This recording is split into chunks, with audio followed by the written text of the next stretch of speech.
So right now she has a few American Dream Queens in addition to running the Miss Connecticut Elite pageant.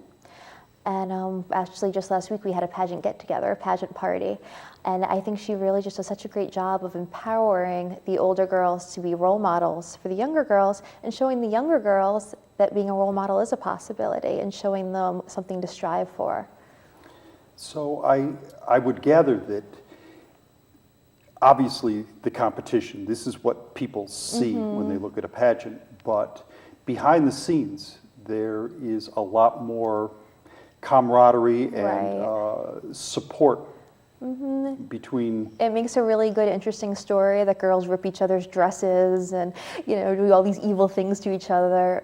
But my experience has really been, and I think Callie's experience has really been, a lot of kindness and a lot of friendship. A lot of these girls meet people, especially at Callie's pageants, and the lifelong friendships are just there for years to come.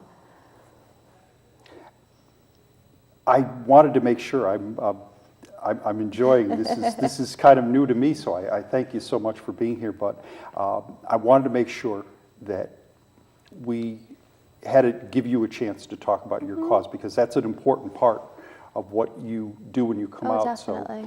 So would you let the audience know what you are, what cause you're supporting? Sure. Well, I am supporting the National Eating Disorder Association. And I'm supporting them because I'm an eating disorder survivor myself. I went through many years of anorexia and bulimia, which is the basically act of starving and binging and purging. I assure you it's not a fun route that I would like any female or any male for that matter to have to go down. And I use this title and the crown as a megaphone to share my experiences with other people and to try to be a role model to say, look, I went through this, and you know, I'm trying to share that message so that other people don't have to go through what I went through. And it is a difficult, it's kind of difficult to have the eating disorder because generally what we encounter are people who are having problems with being overweight, and they're thinking about dieting, and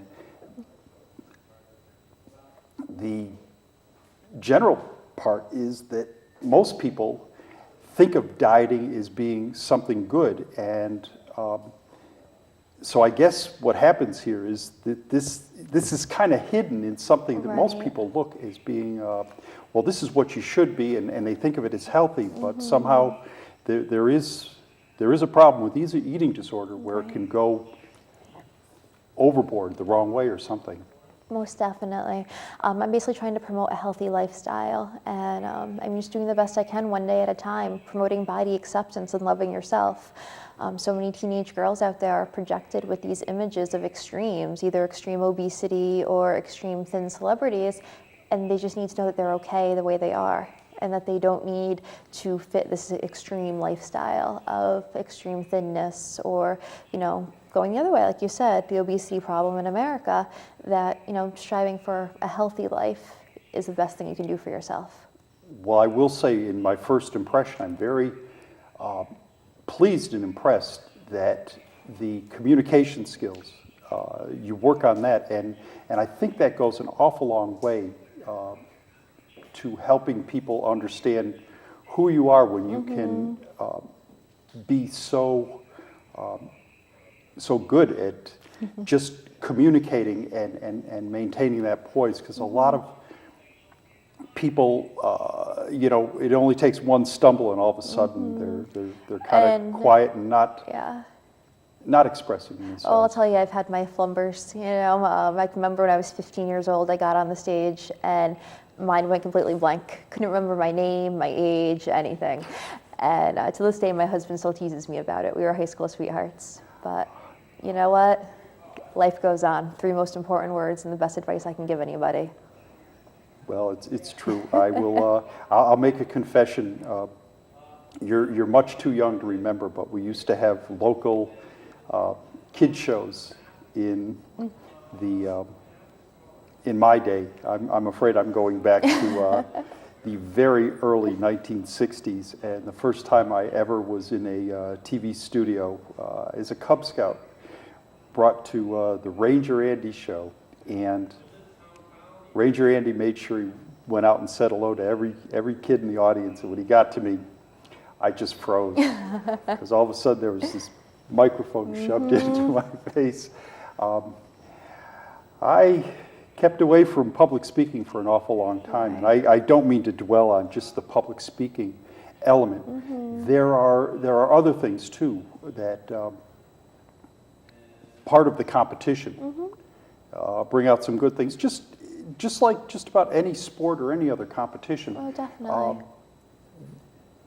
The posture and the poise elements to be out there. One thing that impressed me when you were talking about the actual competition is that you are on a timer. One thing I've noticed, and I'm sure it's very obvious to the people watching, that I'm stumbling through my questions and your answers seem to have a start and a finish and a very nice middle in the middle of it all. And I'm sure that's something that you work on enough until it comes so naturally. Hopefully you're not even thinking about it today. So anyway, the pageantry and Cali, there's a whole enterprise where Cali is bringing some of these pageants on a local level right into this community. And you, besides going out and sort of being the figurehead, you also have some plans to help Cali and help other people with bring those on. And if anything, I think, this is cable access. You could even say where you work. You actually help where you work. Yes, so I work in hotels. I'm a hotel sales manager. Today's actually my last day at the Hilton Garden Inn. I will be starting at the Sheraton East Hartford next week as a senior sales manager. And I attribute being a senior sales manager at the age of 23 to doing pageants and being able to bring these pageants to the hotel. That's really how I got started. I'm a social work major. Social work on to hotel management, but that's kind of how I got started. I grew up every weekend going to a different hotel and to a different pageant, and I just really started to fall in love with all the different hotels and just found it really interesting. And that's yet another part of how you can see how to put on shows and meetings and expositions and so forth.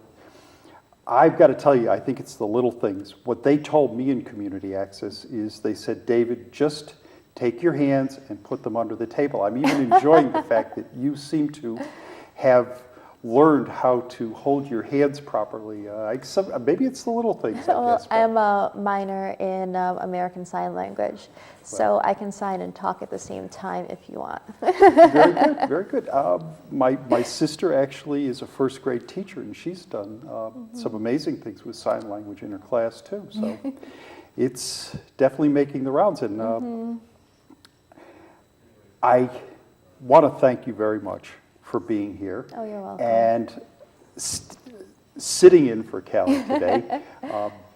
And I would hope that if Callie has her show, I'll be having the opportunity to watch you on her show, or if that takes too long and you've got something you want to let the people of Middletown know, you're more than welcome to come back anytime you wish.